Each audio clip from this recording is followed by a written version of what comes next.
Sidang jemaat kekasih Tuhan, kita masuk dalam pemberitaan sabda Tuhan, Kejadian pasal 26 ayat 1 sampai 35. Mari kita berdoa untuk pemberitaan sabda Tuhan. Ya Allah Bapa di sorga, kami sungguh bersyukur kembali kami mendapatkan kesempatan untuk bersekutu dengan Dikau. Terlebih khususnya rasa lapar haus kami akan kebenaran firman Tuhan. Hari ini kembali akan diisi. Bapa di sorga, Tuhan mengetahui kami akan keterbatasan kami. Bahkan hamba-Mu yang saat ini Tuhan pakai untuk memberitakan sabda-Mu, hamba sungguh terbatas dan tidak layak. Kami mohon Tuhan layakkan, dan biarlah Tuhan dalam Roh Kudus yang berbicara, dan kami semua dikuasai oleh Roh Kudus, dan kami semua memahami sabda. Kami pulang dengan sukacita karena kami membawa pegangan hidup kami untuk bagaimana kami jalan di dalam jalan Tuhan. Mari datang dan berfirman ya Tuhan, kami siap, kami bersedia untuk mendengar, merenungkan, bahkan melakukan sabda. Dalam Yesus Kristus firman yang hidup kami berdoa. Amin. Kekasih-kekasih Tuhan, cukup panjang bagian sabda Tuhan ini, tapi saya akan membacakan dulu ayat 1 sampai ayat 5. Nanti dalam perenungan sebentar saya akan tetap melanjutkan bagi kita. Kejadian pasal 26 ayat 1 sampai 5. Maka timbullah kelaparan di negeri itu. Ini bukan kelaparan yang pertama yang telah terjadi dalam zaman Abraham. Sebab itu Ishak pergi ke Gerar kepada Abimelek, raja orang Filistin.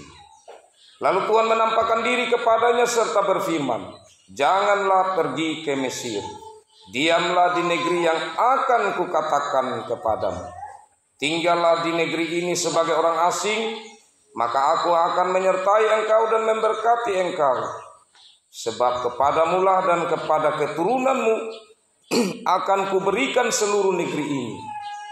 Dan aku akan menepati sumpah yang telah kuikrarkan kepada Abraham ayahmu. Aku akan membuat banyak keturunanmu seperti bintang di langit. Aku akan memberikan kepada keturunanmu seluruh negeri ini. Dan oleh keturunanmu semua bangsa di bumi akan mendapat berkat. Karena Abraham telah mendengarkan firman-Ku dan memelihara kewajibannya kepadaku, yaitu segala perintah, ketetapan dan hukum.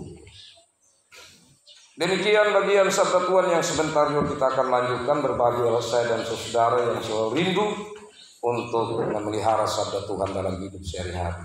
Salam. Sidang jemaat kekasih Tuhan, kalau kita perhatikan di Kejadian pasal 12, di sana itu sudah ada pemanggilan bagi Abraham. Dan mulai pasal 12 ayat 10, di situ ada peristiwa penting di mana terjadi kelaparan. Dan kemudian Abraham, atau yang masih disebut Abram, ya menuju ke negeri Filistin di Gerar. Nah, yang menariknya kekasih kayak di negeri Mesir ya, nanti ayat 20 baru dia ke Gerar. Tapi maksudnya di pasal 20, tapi di pasal 12 itu Abraham ke Mesir. Terjadi kelaparan, Abraham ke Mesir, yang di sana ya, Abraham ini harus sepakat dengan istrinya untuk tipu sama raja Firaun. Nanti waktu di pasal 20 ya, begitu juga, tapi itu di Filistin kepada raja Filistin yaitu Abimelek. Itu Abraham juga bersama Sarah, mereka sepakat untuk tipu. Jadi kalau tadi tipu Firaun, sekarang tipu Abimelek. Nah, kekasih Tuhan, tapi sebelum ke situ, kalau kita perhatikan bahwa dalam cerita Ishak ini di pasal 26 itu mulai ayat 2 ya sampai ayat 5 Tuhan menampakkan diri dan Tuhan menjanjikan berkat. Dan berkat ini adalah berkat yang sudah Allah sampaikan kepada Abraham. Yang di dalamnya juga ada janji Allah. Janji Allah yang tersurat ada 2 dan yang tersirat ada 1. Jadi yang tersurat itu pertama janji tanah. Bahwa kepada Abraham dilanjutkan kepada Ishak, nanti kamu akan berdiam di tanah Kanaan. Yang kedua, saya akan menjadikan kamu sebagai bangsa. Karena keturunanmu akan banyak, jadi akan menjadi satu bangsa. Itu juga tersurat. Tapi yang tersirat bahwa Tuhan akan memperlengkapi mereka dengan hukum, dengan aturan-aturan. Ya, dan itu sedikit nampak di mana di ayat 5 di situ berhubungan dengan perkenaan Allah terhadap Abraham karena ia memelihara hukum, memelihara aturan, memelihara ketetapan perintah yang disampaikan Allah. Nah, kekasih-kekasih Tuhan, ini sebuah janji yang penting yang disampaikan oleh Allah dan juga ada berkat di sana. Karena bangsa Israel percaya kepada 3 nenek moyang besar mereka yang kepada mereka itu diikat dengan janji-janji oleh Allah, yaitu Abraham, Ishak, dan Yakub.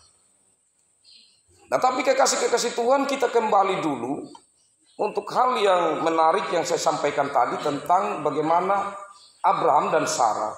Ya, waktu pergi ke Mesir itu tipu raja di sana Firaun. Waktu di pasal 20 lagi Abraham dengan Sarah tipu lagi Raja Abimelek. Nah, kekasih-kekasih Tuhan itu kita dapat lihat kalau di bagian firman Tuhan ini di kisah yang mirip sekali dengan yang dialami oleh ayahnya, ya Ishak itu di pasal 7, ayat 7 ya, di ayat 7. Ketika orang-orang di tempat itu bertanya tentang istrinya, berkatalah dia saudaraku. Ya, jadi mereka sepakat nanti kalau Abimelek tanya atau orang-orang tanya, engkau siapa? Jangan bilang engkau ini istrinya Ishak, bilang saja engkau ini saudaranya Ishak. Nah, ini sudah terjadi sebelumnya dan Abraham melakukan itu 2 kali. Jadi di pasal 12 Abraham melakukan saat Abraham pergi ke tanah Mesir. Dia bilang sama Sarah, kalau ada yang tanya, khususnya kalau raja yang tanya, bilang saja engkau ini satu saudara, jangan bilang istri ya. Nah, kenapa Bapak Mama kekasih Tuhan? Karena Sarah itu cantik. Jadi kalau sampai ada yang berencana mau ambil sama Sarah, maka pasti mereka akan bunuh sama Abraham. Nah, kalau raja memang waktu itu seperti macam suatu kebiasaan begitu. Jadi kalau ada pendatang dari luar yang datang dan berkeluarga, tapi istrinya cantik, itu suaminya bisa dibunuh, istrinya diambil oleh raja. Jadi pada waktu itu Abraham tipu. Saat ditanya, ini siapa? Oh, tanya langsung saja, karena lebih kuatnya kalau Sarah yang jawab. Sarah bilang, oh kami bersaudara. Oh, maka Firaun bawa. Sampai di sana apa yang terjadi, Bapak? Kena tulah. Semua orang Mesir kena tulah gara-gara Firaun ambil sama Sarah. Nah, ini gambaran sebenarnya, tapi nanti baru saya khotbahkan ya, di waktu-waktu berikut. Gambaran tentang bagaimana nanti Musa yang diutus Tuhan untuk mengeluarkan bangsa Israel dari Mesir. Tapi sudah gambaran itu alat sudah simpan, sudah tunjukkan memang lewat kisah Abraham. Jadi karena Abraham bilang Sarah yang saudara dan Firaun ambil, Firaun kena tulang, akhirnya Firaun panggil sama Abraham. Kenapa kau buat begini? Ini bukan Tuhan datang berikan tulah ini kepada kami. Siapa dia sebenarnya? Oh, dia istri. Kenapa kau tidak bilang ini istrimu? Ya, dia memang saudaraku juga. Ya. Jadi akhirnya Firaun bilang, ya sudah, oke, silakan engkau mau dapat tempat di mana engkau tinggal sudah di Mesir sini. Dan Firaun juga kasih hadiah dan mohon kepada Tuhan supaya ampuni dia. Jadi pada akhirnya tulah yang terjadi di Mesir waktu itu itu hilang. Ya, kembali setelah Firaun mengembalikan Sarah. Nah selanjutnya saat kemudian dalam perjalanan pengembaraan dari Abraham ini sampai di Gerar. Sampai di sana dia bertemu dengan Abimelek. Jadi dia cerita juga sama Sarah, Sarah nanti tolongnya jangan bilang engkau ini istri. Jadi yang kedua. Dan Abimelek akhirnya waktu dia duduk-duduk begini, dia lihat dari jendela, dia kaget. Dia lihat waktu itu ya, Abraham ini sedang bercumbu dengan Sarah. Wah, kawara biru saja. Ternyata ini bukan saudaramu, ini istrimu. Akhirnya panggil sama Abraham, bagaimana? Jujur, ya itu istri saya, tapi juga saudara saya. Ya oke. Kalau begitu saya kasih tempat sama kamu. Ya, dan semua ya orang Filistin jangan ganggu ya sama mereka. Nah, tapi kemudian orang Filistin juga menghalau ya. Menghalau seperti mengusir secara halus kepada Abraham dan Sarah. Nah selanjutnya kekasih-kekasih Tuhan, di bagian firman Tuhan ini anaknya Abraham, Ishak, melakukan hal yang sama lagi. Tapi bukan kepada orang yang sama. Statusnya sama, yaitu raja, dan namanya sama Abimelek, tetapi orangnya berbeda. Bukan Abimelek yang tadi. Ya, karena zaman waktu itu Bapak Mama, itu biasanya sistem dinasti. Jadi saya punya anak, setelah saya meninggal dia lagi yang raja. Nah, dan biasanya jabatan ya, nama Abimelek itu jabatan. Seperti Firaun. Kalau kita baca Alkitab, kenapa Firaun ada terus sampai perjanjian baru, kenapa? Ada. Ya itu jabatan, bukan nama orangnya. Jadi kekasih-kekasih Tuhan di sini terjadi lagi ya, tipu menipu yang dilakukan oleh Ishak. Tapi dia hanya satu kali. Tapi bagaimanapun kekasih-kekasih Tuhan, dari tipu yang memang kalau menurut mereka waktu itu hal yang dilakukan secara terdesak atau etika kontekstual gitu ya. Di saat kita sudah terdesak, maka kita harus melakukan hal yang sebenarnya kita tidak mau lakukan. Nah, karena ini kan kalau mereka jujur bisa mati gitu. Bisa Abraham tadi bisa mati, Ishak juga bisa mati kalau langsung jujur. Ya, itu yang mereka takutkan. Karena memang kejadian sering terjadi waktu itu dan dirasa seperti hal yang lumrah, sehingga mereka juga takut jangan sampai yang lumrah itu terjadi dalam kehidupan Abraham dan juga yang dipikirkan oleh Ishak dan istrinya. Nah, dan kekasih-kekasih Tuhan, kalau kita baca ya terus ya, mungkin kalau nanti disepakati pengerja ini jadi khotbah yang minggu berikut tentang Yakub. Kalau terus kepada Yakub, tipunya semakin meningkat dan semakin berbahaya. Jadi kadang-kadang kita bilang ya ini karena situasi, mau tidak mau harus tipu. Tetapi akibat dari tipu itu, dia tetap akan membawa kepada sesuatu yang besar atau kelanjutan dari keturunan kita akan juga bisa melakukan itu.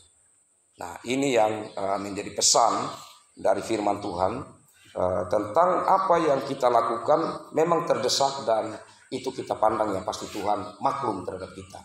Tetapi kekasih-kekasih Tuhan, saya pikir ini tipu yang berbahaya juga, berbahaya sekali. Kenapa? Ini kan Abraham maupun Ishak anaknya. Saat mereka lakukan itu, berarti mereka menyerahkan, terserah sudah Firaun atau Abimelek ini mau lakukan apa terhadap istri mereka. Itu kan tidak bagus kan? Hal yang sangat-sangat berbahaya. Bagaimana istri kita seperti kita jual gitu. Nah ini yang jadi masalah serius. Ini bukan tipu yang terdesak yang sederhana, tetapi soal tipu yang serius sekali dan memang agak aneh sedikit. Kenapa ya baik Sarah maupun istri dari Ishak itu mereka Ribka seperti taat saja begitu ya? Seperti iya saja begitu dengan ketulusan hati. Ya karena memang kalau kita baca terus tentang bagian firman Tuhan, Sarah menyebut Abraham itu tuannya. Ya, kalau menyebut kepada Tuan, menyebut Tuan berarti dia ada dalam posisi sebagai hamba. Ya. Sebagai hamba harus taat. Apa yang Tuannya katakan dia harus taat. Apalagi dari sisi lain, kalau sampai Sarah ini Abraham ini meninggal, kan rugi juga Sarah. Itu yang dipikirkan. Cinta mereka sangat dalam. Begitupun antara Ishak dan Ribka. Kalau sampai Ishak ini meninggal, ya Ribka juga yang terbeban. Nah, kekasih-kekasih Tuhan, jadi tentang hal ini tentu kita belajar bahwa memang dalam keadaan terdesak kadang-kadang kita mau tidak mau harus bertindak yang kita sendiri tidak inginkan. Tetapi tetap sesuai bagian firman Tuhan, sejarah nenek moyang Israel, Abraham, Ishak dan Yakub, konsekuensinya tetap ada. Bahkan nanti kalau kita akan lihat khusus di Yakub, lebih parahnya lagi. Dan itu kita akan melihat bersama hebatnya seorang perempuan. Hebatnya orang yang ada di belakang layar untuk mendesain bagaimana akhirnya penipuan itu berjalan dengan baik. Ya kan? Seperti saya bocorkan sedikit. Dan ini kita tahu ceritanya. Waktu bagaimana mamanya ini kasih pakaian, ya kan, sama Yakub kan. Jadi waktu Ishak pegang begini, oh ini bukan Esau, ini Yakub. Nah, itu nanti kita akan lihat secara terperinci. Wah, luar biasa skenario yang dibuat oleh Ribka ini, sehingga benar-benar akhirnya Ishak itu 5 panca inderanya diuji, tetapi dia tidak mampu akhirnya untuk tahu jelas bahwa itu bukan Esau. Tapi itu nanti kita lanjut dulu ini. Nah, kekasih-kekasih Tuhan, selanjutnya kita melihat ya, Ishak tinggal di Gerar, berarti tempat yang sama sekali lagi dan tempat waktu Abraham dulu pergi di Abimelek, tetapi Abimelek yang berbeda.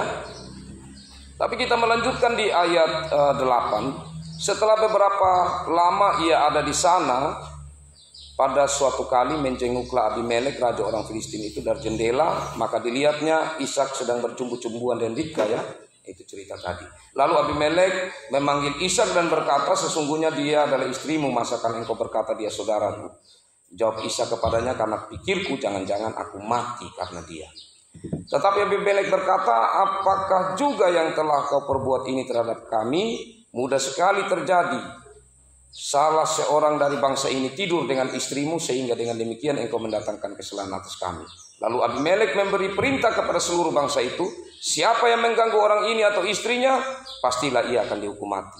Maka menaburlah Ishak di tanah itu, dan dalam tahun itu juga ia mendapat hasil 100 kali lipat, sebab ia diberkati oleh Tuhan, dan orang itu menjadi kaya, bahkan kian lama kian kaya, sehingga ia menjadi sangat kaya.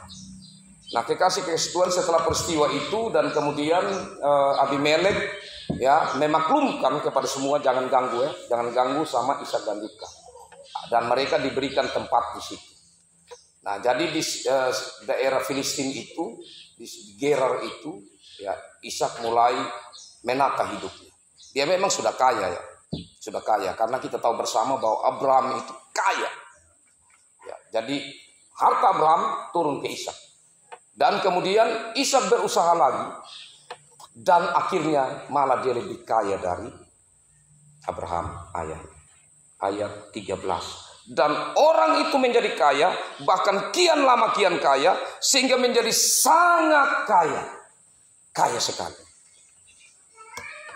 Dan ini kenapa? Karena dia kerja keras? Ya, tetapi bukan itu yang paling utama. Karena apa? Karena Ishak diberkati Tuhan. Karena Tuhan berpihak kepadanya, dan dia juga berpihak kepada Tuhan. Tetapi pertama Tuhan berpihak kepadanya karena ayahnya. Karena ayahnya yang kita perhatikan tadi baik-baik di ayat yang kelima. Karena Abraham telah mendengarkan firman-Ku dan memelihara kewajibannya kepadaku, yaitu segala perintah, ketetapan dan hukum-Ku. Karena Abraham, Ishak diberkati. Tetapi bukan itu saja. Ishak juga mendapatkan berkat yang sama. Jadi dia double. Nah, ini luar biasa. Ishak sungguh diberkati oleh Tuhan. Dan untuk orang yang diberkati, hidupnya bisa tidak aman. Coba kita lihat selanjutnya. Kita perhatikan di ayat mulai 14. Ia mempunyai kumpulan kambing domba dan lembu sapi serta banyak anak buah, sehingga orang Filistin itu cemburu kepadanya. Segala sumur yang digali dalam zaman Abraham ayahnya oleh hamba-hamba ayahnya telah ditutup oleh orang Filistin dan ditimbun dengan tanah. Bayangkan Bapak Mama, kecemburuan ini bukan saja baru muncul di Ishak. Kalau kita perhatikan baik-baik kalimat tadi, kecemburuan itu sudah muncul pada waktu Abraham mulai berusaha dan semakin kaya di Filistina atau di tepatnya di Gerar waktu itu. Jadi mereka hanya karena perintah dari Abimelek ya. Jadi Abimelek yang di zaman Abraham itu baik, hatinya lapang luas, tapi Abimelek di zaman Ishak ya, itu Abimelek yang tidak bagus sifat. Nah, jadi karena takut sama Abimelek di waktu zaman Abraham itu, jadi orang-orang di sana tidak berani untuk terlalu berbuat kasar terhadap Abraham. Mereka hanya perlahan-lahan secara halus menghalau untuk Abraham itu keluar. Tapi setelah Abraham keluar, apalagi Abraham mati, maka sumur-sumur yang telah digali oleh Abraham tadi ditutup semua. Wahai, kalau orang sudah cemburu ini bapak mama atau iri hati, luar biasa. Dia akan berupaya bagaimana. Karena sumur ini adalah sumber kehidupan mereka di padang pasir. Sebenarnya kan banyak para gembala-gembala dari orang-orang Abimelek ini yang membutuhkan air yang telah atau sumur yang telah digali oleh Abraham. Tetapi karena mereka tidak mau keturunan Abraham nanti akan kembali ke situ dan menyaingi mereka menjadi kaya, maka mereka tutup semua sumur-sumur itu. Padahal kalau kita pikir secara positif ya, kan Abraham sudah mati. Sumur-sumur itu ya biar dia ada, karena mereka juga punya gembalaan. Mereka juga sebagai gembala minum air. Semakin banyak sumur semakin lebih baik. Tetapi iri hati, cemburu membuat mereka menutup itu semua. Dan kemudian di zaman Ishak, saat Ishak kembali ke situ, kita perhatikan baik-baik. Mulai ayat 15. Segala sumur yang digali dalam zaman Abraham ayahnya oleh hamba-hamba ayahnya itu telah ditutup oleh orang Filistin dan ditimbun dengan tanah. Lalu kata Abimelek kepada Ishak, pergilah dari tengah-tengah kami sebab engkau telah menjadi jauh lebih berkuasa daripada kami. Bayangkan. Jadi Ishak sudah perhatikan, ini saya tambah lagi buka semua ini sumur-sumur, maka sebentar saya punya hidup akan lebih semakin maju. Tapi ya mereka sebelum itu terjadi, mereka mengusir. Dan ini perintah dari Abimelek. Sedangkan kalau di zaman Abraham, orang-orang buat sama Abraham, Abimelek sendiri tidak tahu apa-apa. Nah, kekasih-kekasih Tuhan setelah itu ayat 17. Jadi pergilah Ishak dari situ dan berkemalah ia di lembah Gerar. Jadi dia mulai turun atau ambil bagian lembah. Tetapi bagian lembah itu juga sebenarnya yang pernah itu lama ditinggali atau menjadi tempat tinggal dari Abraham.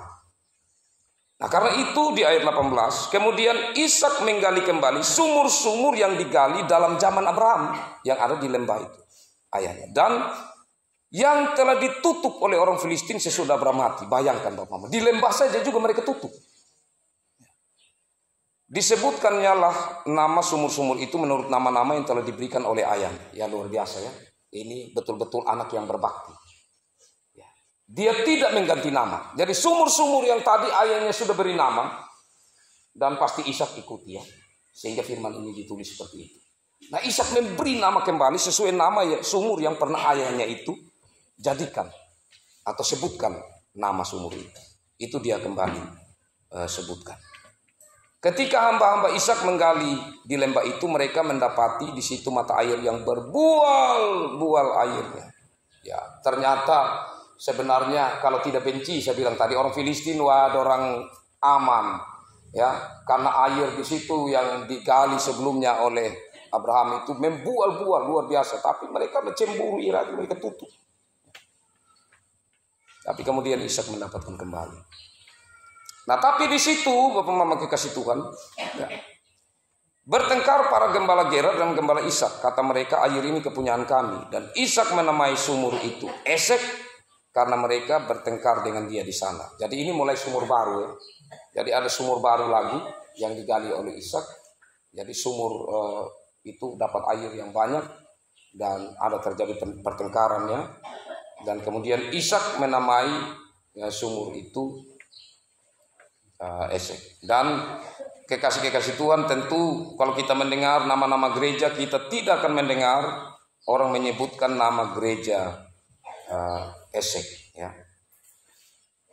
Nah, setelah itu kekasih-kekasih Tuhan ayat 21, kemudian mereka menggali sumur lain dan mereka bertengkar juga tentang itu, maka Ishak menamai sumur itu Sitna. Sitna itu artinya perlawanan. Jadi Bapak Mama kita melihat di sini, mereka sungguh rasa cemburu itu membuat mereka mencari cara untuk bagaimana supaya Ishak ini bisa keluar dari situ. Harus keluar dari sini. Mereka mencari cara begitu rupa. Jadi akhirnya mereka dengan cara bertengkar. Ini kita punya tanah. Memang engkau gali sumur di sini, tapi ini kita punya tanah. Engkau tetap keluar. Ya mau tidak mau sudah. Ishak bilang sudah. Gembala-gembala kita gali sumur lain saja. Jadi sumur yang tadi itu namanya Esek. Gali di tempat lain juga begitu juga. Terjadi malah lebih hebat lagi. Berkelahi. Jadi akhirnya dinamakan Sitnah atau sumur perlawanan. Nah kekasih-kekasih Tuhan tentu orang juga kita tidak mendengar memberi nama gereja itu. Gereja nama Sitnah. Kemudian 22 ia pindah dari situ dan menggali sumur yang lain lagi. Tetapi tentang sumur ini mereka tidak bertengkar. Sumur ini namanya Rehobot. Karena itu ada nama gereja yang namanya Rehobot. Ya kan? Nah, karena ini peristiwa penting. Ada sumur yang digali. Tetapi tidak ada pertengkaran di sana. Kenapa ya? Apa dosa bosan bertengkar dengan gembala-gembala Ishak? Sebenarnya tidak. Tetapi karena mereka sudah cukup dapat air yang banyak. Hasil dari rampasan. Dari pertengkaran. Dari perlawanan. Dan sudah dapat bilang sudah mungkin kita terlalu besar duit air di Rehobot itu. Biar buat apa ya kita mau bertengkar. Nanti kalau sudah tidak ada lagi air di situ. Paling dorong kembali akan cari kembali yang sudah ada sama kita. Ya, jadi karena sudah puas, biasanya begitu. Orang yang cemburu itu karena dia merasa ada kekurangan dalam dirinya dan orang itu dia punya kelebihan yang berhubungan dengan kekurangan. Tapi kalau dia sudah lebih, buat apa lagi kan? Nah, jadi kecemburuan itu timbul karena ada kekurangan. Dia merasa bahwa kenapa dia bisa, kenapa dia lebih. Dan ini hal yang sebenarnya iri hati atau cemburu bisa ke arah yang baik sebenarnya, ke positif. Tapi mereka mengarahkan itu kepada hal yang negatif. Nah tapi kemudian Ishak pikir-pikir, ya mungkin juga karena mereka seringkali sentil-sentil dengan kalimat-kalimat yang tidak enak. Akhirnya ayat 23 dari situ ia pergi ke Berseba. Nah di Berseba ini peristiwa yang sangat penting Bapak Mama. Ayat 24, lalu pada malam itu Tuhan menampakkan diri kepadanya lalu berfirman, Akulah Allah ayahmu Abraham, janganlah takut. Sebab aku menyertai engkau, aku akan memberkati engkau dan membuat banyak keturunanmu karena Abraham hambaku itu. Tuhan kembali mengikat perjanjian dan berkatnya kepada Ishak. Ayat 25, sesudah itu Ishak mendirikan mezbah di situ dan memanggil nama Tuhan. Ia memasang kemahnya di situ, lalu hamba-hambanya menggali sumur di situ. Ini peristiwa penting karena begini.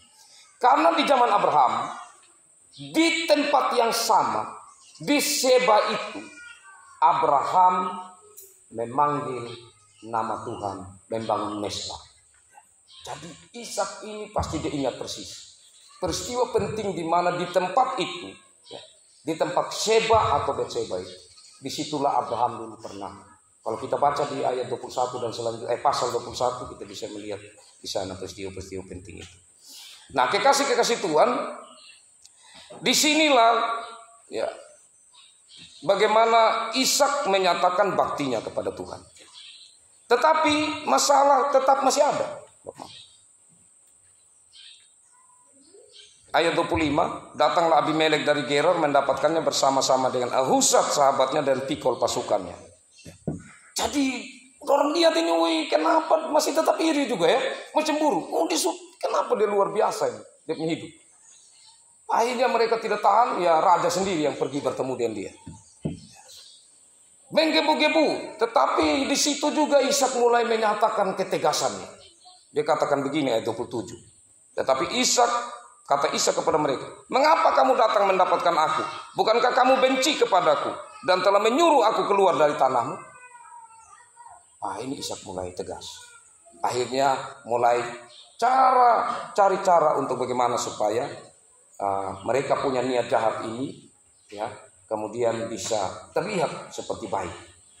Ayat 28, jawab mereka, kami telah melihat sendiri bahwa Tuhan menyertai engkau, sebab itu kami berkata, baiklah kita mengadakan sumpah setia antara kami dan engkau, dan baiklah kami mengikat perjanjian dengan engkau bahwa engkau tidak akan berbuat jahat kepada kami, seperti kami tidak mengganggu engkau, dan seperti kami semata-mata berbuat baik kepadamu dan membiarkan engkau pergi dengan damai. Bukankah engkau sekarang yang diberkati Tuhan? Bapak Mama, ini kalimat seperti baik niatnya, tapi tidak. Bayangkan saja, mereka bilang begini ya, bahwa engkau tidak akan berbuat jahat kepada kami. Kapan Ishak buat jahat kepada mereka?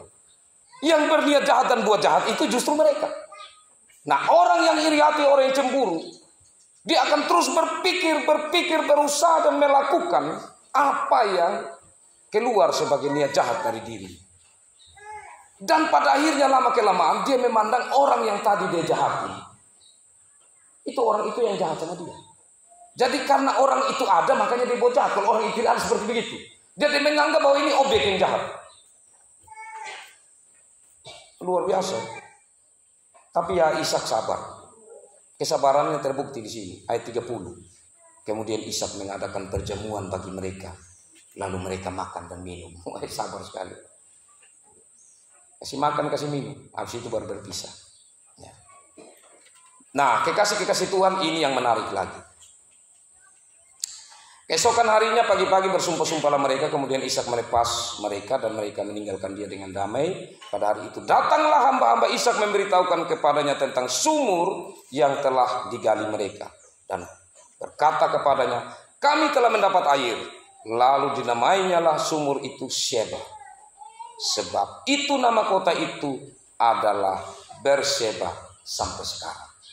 Nah, kekasih-kekasih Tuhan, itu luar biasa penyertaan Tuhan yang berlaku bagi anak-anaknya yang dia berkati.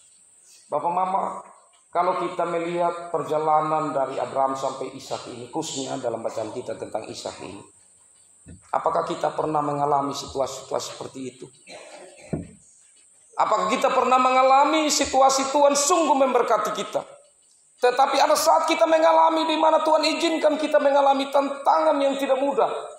Orang-orang yang seperti tidak berhenti iri, tidak berhenti cemburu kepada kita, yang sebenarnya kita tidak melakukan sesuatu yang menyakiti, yang berusaha secara halus untuk membuat kita menjadi semakin tenggelam. Tapi kemudian Tuhan memberi kepada kita kekuatan. Tuhan memberi kita kemampuan untuk tetap sabar, untuk tetap mengasihi, untuk tetap dengan bijaksana mencari jalan keluar. Apakah kita pernah mengalami situasi? Kalau itu kita alami, pertahankan. Kalau kita alami hal seperti itu, pertahankan. Karena kita diberkati Tuhan. Karena kita mengandalkan Tuhan. Karena kita terus belajar bagaimana untuk menjalankan perintah Tuhan dalam kasus-kasus hidup yang tidak mudah. Dan hal yang menjadi peringatan bagi kita ada dua. Yang pertama, kalau selama ini kita berbohong, bohong, tipu, tetap salah di hadapan Tuhan. Meskipun itu dalam keadaan terjepit. Jadi sebaiknya kita menghindar dari hal seperti itu kalau bisa untuk tetap jujur. Kalau bisa untuk tetap jujur. Konsekuensinya tidak mudah. Yang kedua, kita hindari iri hati cemburu. Yang negatif. Kalau yang positif bagus. Contohnya begini. Wih, dia pintar sekali ini orang nih. Kenapa saya mulai cari tahu? Oh, dia belajar. Ya begitu. Karena macam kita duduk satu kelas, kenapa dia dapat 90 terus? Saya kenapa dapat 60 saja? Kenapa? Saya cari tahu, oh dia belajar. Saya iri, tetapi karena iri yang positif saya juga belajar kuat. Itu bagus. Jadi iri kalau diarahkan kepada hal yang positif itu bagus kan. Seperti marah. Tidak bagus, tidak boleh jadi pemarah. Tidak apa-apa juga, tapi marah itu alihkan ke tempat lain, alihkan ke setan. Marah terus sama setan. Itu bagus, iya kan? Tetapi kita kadang-kadang kan bakawan lagi dengan setan. Nah, jadi Bapak Mama, tergantung bagaimana objek kita arahkan kemana. Itu akan membawa kita belajar dengan baik untuk hal positif dan kita mendapatkan perlindungan dan berkat Tuhan. Jadi sampai di sini kekasih-kekasih Tuhan bagian firman Tuhan yang dapat dibagikan bagi kita. Kiranya ada pengajaran-pengajaran penting dan pelajaran-pelajaran penting dari cerita atau kisah ini yang kita dapatkan untuk menjadi pegangan hidup kita. Tuhan memberkati firman-Nya dan memberkati kita semua. Amin.